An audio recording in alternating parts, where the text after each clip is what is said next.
I need to aim for the top boys, Fury, you know, Usyk, Deontay Wilder, all of them guys. So wherever I get along that way is an obstacle in front of me, and I've got to just... But there's too many people patting him on the back and telling him he's Tarzan when he's not Tarzan.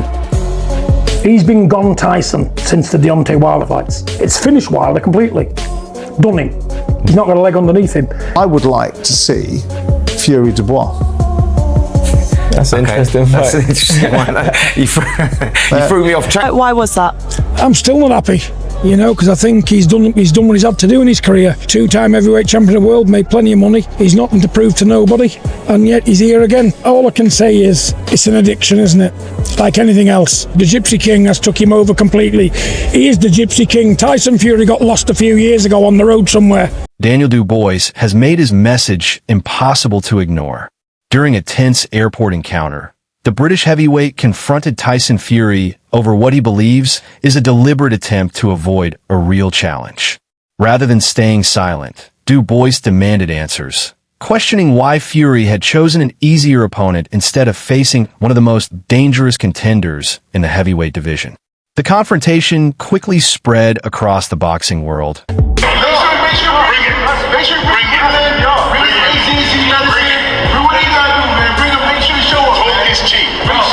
With fans debating whether Fury was protecting himself from a high-risk fight. Dubois has never hidden his ambitions. His goal has always been to fight the biggest names in the sport, including Tyson Fury and Deontay Wilder, on his journey toward becoming the undisputed heavyweight. Forever, so I'm going to enjoy it as much as I can, really. I'm at the top of my game, and, you know, I worked hard to get here. The thing is, I think... heavyweight champion. According to Dubois, Fury's decision had nothing to do with timing and everything to do with avoiding unnecessary risk. He believes that while he is entering the prime of his career, Fury has opted for a safer route instead of proving himself against a hungry challenger.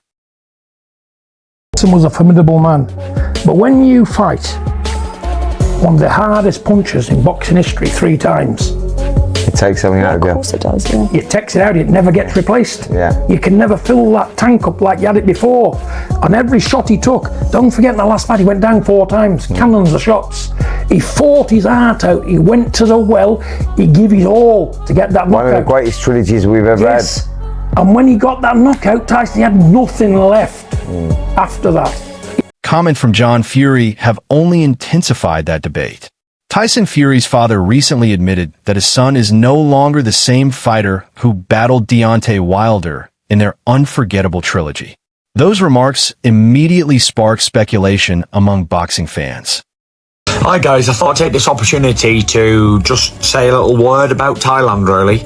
Very special place to me. I came here a few years ago. I fell in love with training here with the heat and everything, waking up every day, stunning. It's also a place where Christians, Muslims and Buddhists all live together in harmony.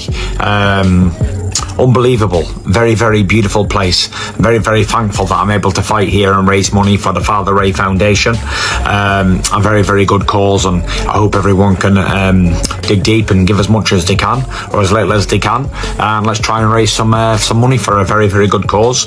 These have been helping children for over 30 years, deprived, disabled, homeless, starving, all of the above. I'm going to give it my best shot to do the best I can to raise as much as I can for them, and yeah, let's go. Thank you. Blessed be the name of Jesus Christ. Amen. If Fury's own father believes he has lost a step, critics argue it would make sense for his team to select lower-risk opponents rather than immediately facing someone as dangerous as Daniel Dubois. Tyson Fury has defended his decision, explaining that the event is connected to his love for Thailand. Yeah, he's gonna talk some shit. He's gonna come back. So, you know, all of that, it's all good for the fight. But I need to show them that if he's gonna come back, he's gonna have to face me for all the belts. So that's my real priority right now, is getting all them belts and, you know, really stamping my authority on this division, on this era. And its charitable purpose. However, many fans noticed that Fury never directly addressed Dubois' challenge or explained why the British contender was overlooked.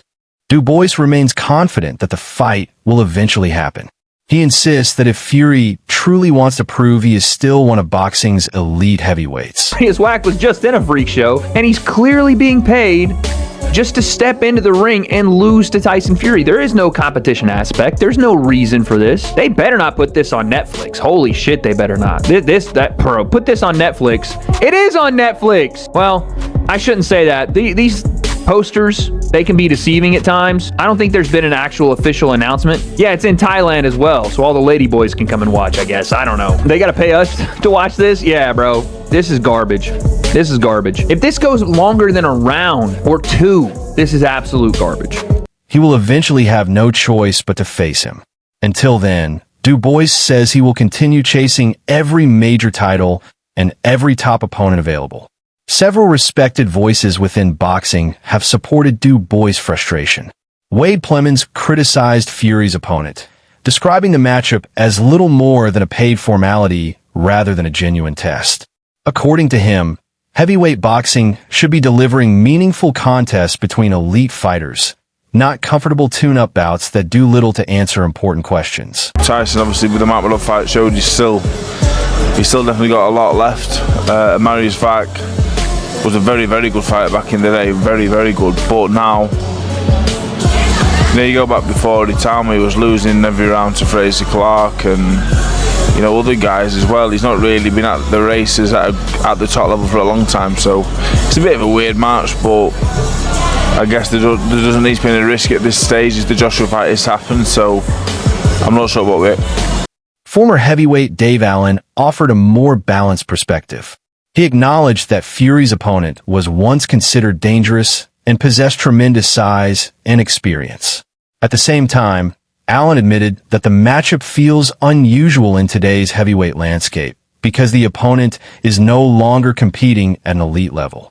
If reports about a future Tyson Fury versus Anthony Joshua showdown are accurate, the strategy begins to make more sense. Many believe Fury's team wants to avoid any unnecessary danger before securing one of the biggest fights British boxing has ever seen. Fighting out there because he spent time out there just training. He just wants to get out.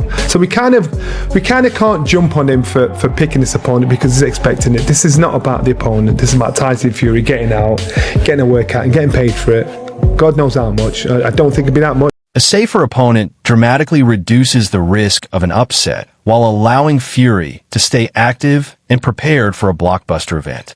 Johnny Nelson also shared his opinion, suggesting that the fight was never designed to be a difficult challenge. Instead, he believes Fury simply wanted an opportunity to compete in Thailand, enjoy the experience, and stay active before returning to bigger fights.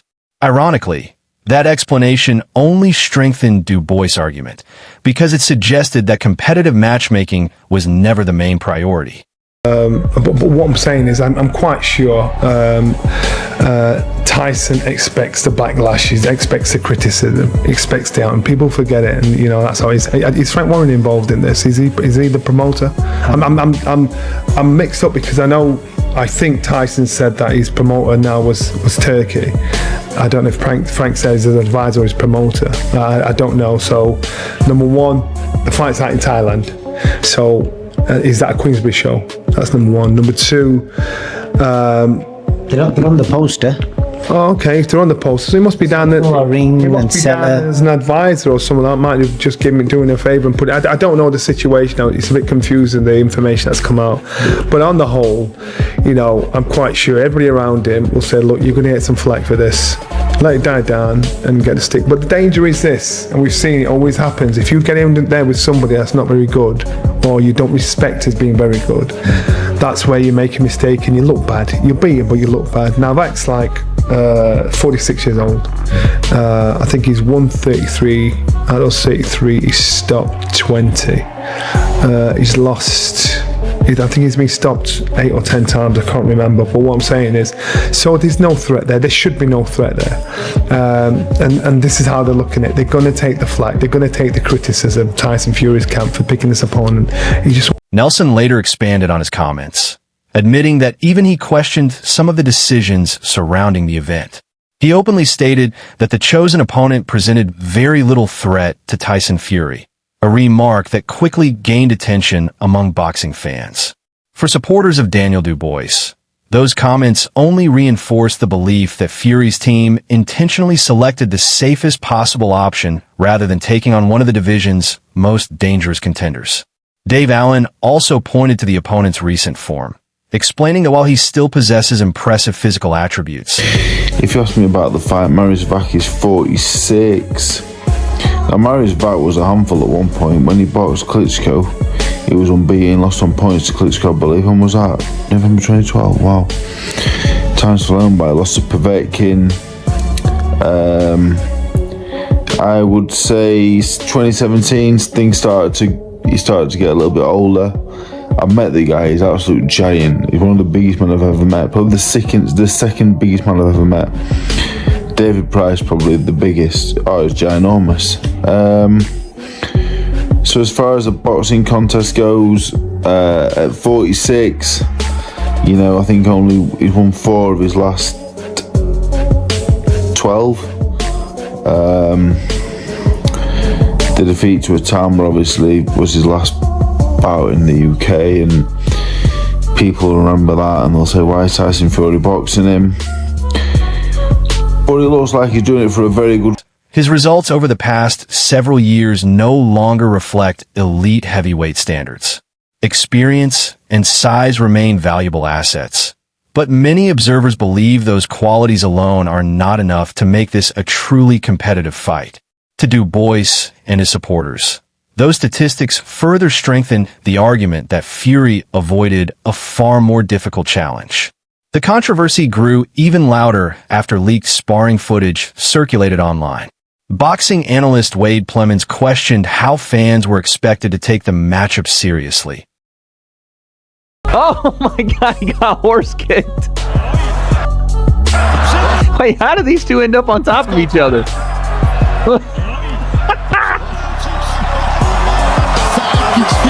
Good Lord. Oh my God. This is pitiful.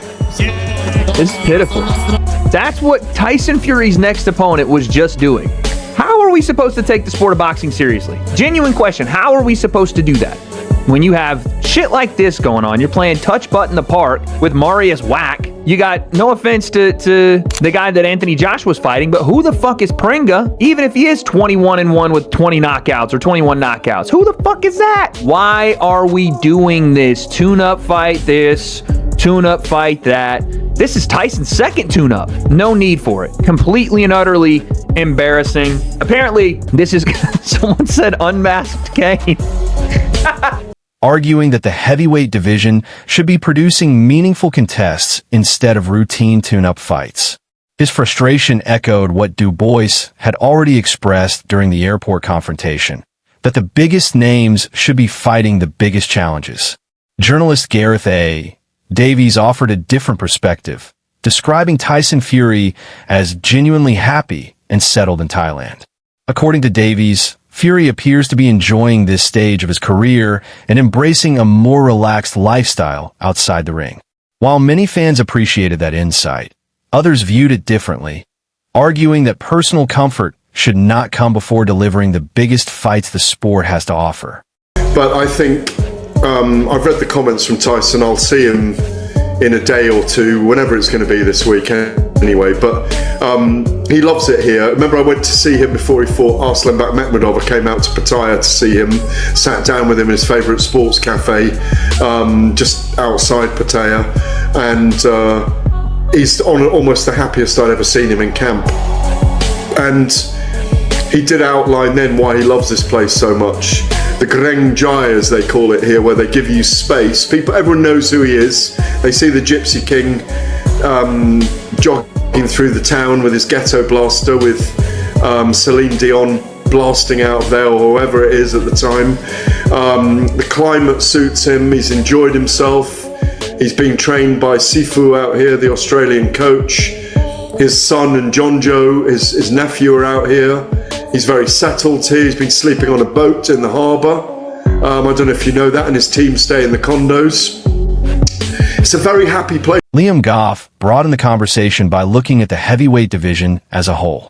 He suggested that both Tyson Fury and Anthony Joshua appear to be carefully managing their careers while larger fights are negotiated behind the scenes. Instead of taking unnecessary risks, both camps seem focused on protecting future blockbuster events that could generate enormous global interest. Although that strategy may make business sense, it has frustrated contenders like Daniel Dubois, who believes sporting merit should come first. It's in a different country, on a different continent, not even in America. It's going to be in Thailand, and it won't be against someone good, and you could say that again. You know, Anthony Joshua is facing Christian Pringa on July the 25th, the day after this fight, right? And here's the thing. Joshua wanted a comeback fight. He didn't want to, for whatever reason, say that to Tyson Fury after Fury just beat Arslan Makhmudov. He didn't want to say it. I don't know why. Probably AJ overthinking things or reading too much into it, but you knew damn well he wanted a rehabilitation fight.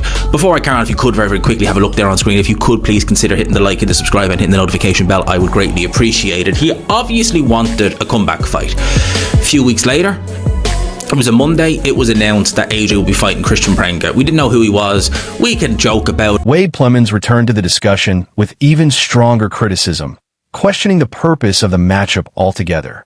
If Tyson Fury is preparing for a future showdown with Anthony Joshua, Plemons argued, facing an opponent who is no longer considered elite does little to prepare him for one of boxing's biggest possible fights. In his view, genuine preparation comes from facing dangerous opposition, not comfortable victories. John Fury responded emotionally to the growing criticism. He reminded fans that he has guided Tyson Fury's career from the beginning and rejected the idea that outsiders should influence those decisions. His comments reflected the enormous pressure surrounding every move Tyson Fury now makes. Fuck, what are we doing? What are we doing, boxing? I understand it.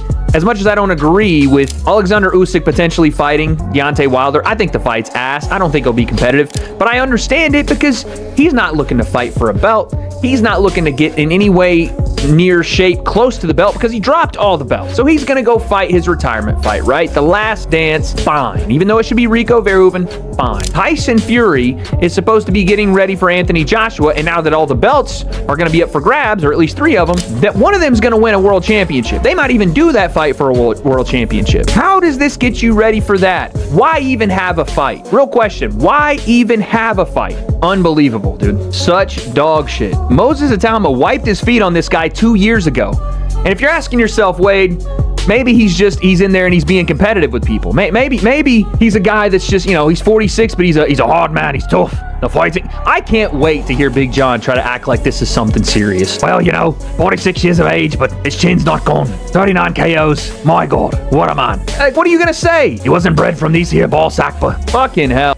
Especially with fans demanding blockbuster heavyweight clashes instead of lower-risk contests.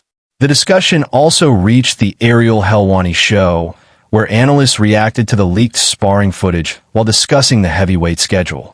Although some of the conversation was lighthearted, the main focus remained on Tyson Fury's future and the possibility of major fights taking place over the coming months. Once again, the same question surfaced. Why wasn't Daniel Dubois considered for the opportunity? Johnny Nelson concluded by reminding fans that boxing is often shaped by negotiations happening behind closed doors. He suggested that many important decisions are made long before the public hears about them. People's forgetting I put all this together. Me. The story, I bred him, and everybody seems to be having a field day, and I seem to be there with my nose pressed up against the window, letting all these people do what they're going to do. If it wasn't for me, he wouldn't even be alive. And I've looked after him from being a pup. These people haven't. They've all moved into a ready-made meal, and that's it. And that business interests frequently influence matchmaking just as much as competitive rankings. Those comments hinted that there may be far more to the situation than fans currently know. Regardless of the politics involved, Daniel Dubois has succeeded in making his position impossible to ignore. His airport confrontation with Tyson Fury has become a symbol of the growing demand for the heavyweight division's biggest stars to face the toughest available opponents. Whether Fury intentionally avoided him or simply followed a different path remains open to debate, but the conversation has only increased public interest in a future showdown. Oh my God, I'm watching the highlights here. Like one of the guys throws a kick and he just goes like, whoop. I love these types of fights where they have like the big logos plastered on the chest and the back. This is not, I mean, this is work or shoot. I think it's a shoot, to be honest. This is so weird. Anyway, this is the guy. He's fighting another guy. So we're getting, the nice thing about it is the fights line up. It's going to be Tyson on the 24th, and it's going to be, oh, they're going to be back to back, actually. 25th, right? AJ's the 25th against Christian Prenga. So at the very least, we can't say that the dates, the schedules, all that stuff and more do not line up. So there you have it. Tyson Fury has a fight. It's a weird one. If Tyson Fury and Daniel Dubois eventually meet inside the ring, the rivalry that began with a tense airport confrontation could become one of the most anticipated heavyweight fights in recent years. Until that day arrives, fans will continue debating who is truly willing to fight the best. One thing is certain. The pressure on the heavyweight division to deliver the matchups everyone wants has never been greater, and Daniel Dubois has made it clear that he is ready whenever the opportunity finally comes.